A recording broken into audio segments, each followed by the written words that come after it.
ராஜாஜி ஆட்சி காலத்துலதான் குலக்கல்வியை கொண்டு வந்தாங்க. அதனால என் போன்றவர்களுக்கு படிக்க வாய்ப்பு இல்லாம போயிடுச்சு.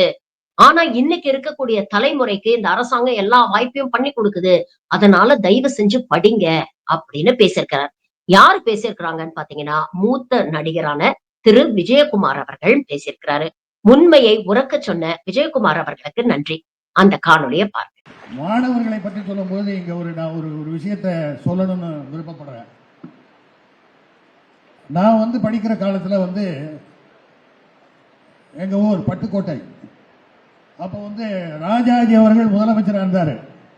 அவர் குலக்கல்வி அப்படின்னு ஒரு பாதி நேரம் படிங்க, பாதி நேரம் தொழிலை பாருங்கன்ட்டார். அதில் நான் ரொம்ப பாதிக்கப்பட்டவன். நான் விவசாய குடும்பத்தை சேர்ந்தவன்.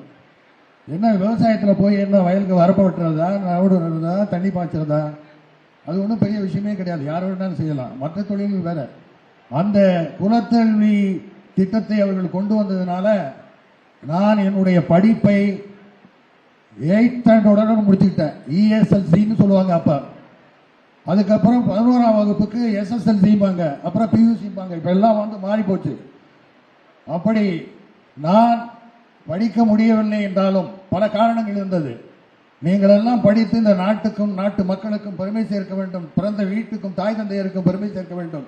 உங்களுக்கெல்லாம் நல்ல வாய்ப்பு கிடைச்சிருக்கு. இன்றைக்கு முதல்வர் அவர்கள் மதிய உணவு திட்டம் மட்டுமல்ல, காலை உணவு திட்டமும் கொடுக்கிறாரு. எல்லாருக்கும் உதவி பண்றாரு.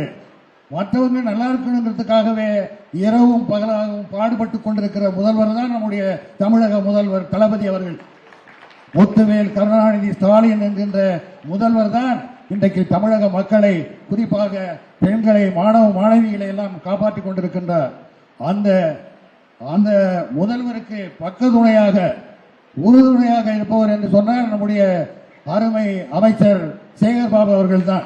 அவர் எப்ப சாப்பிடுறாரு, எப்ப தூங்குறாரு, எப்ப வேலை செய்யறாரு இல்ல, மக்கள் பணி மக்கள் பணி மக்கள் பணி. முதல்வர் எதெல்லாம் சொல்றாரோ அத்தனை ஓடி ஓடி வேலை, அதாவது பம்பரமா வேலை செய்யறாருன்னு சொல்லுவாங்கல்ல, அது அப்படி ஒரு பம்பரம் தான் நம்முடைய அமைச்சர் அவர்கள்.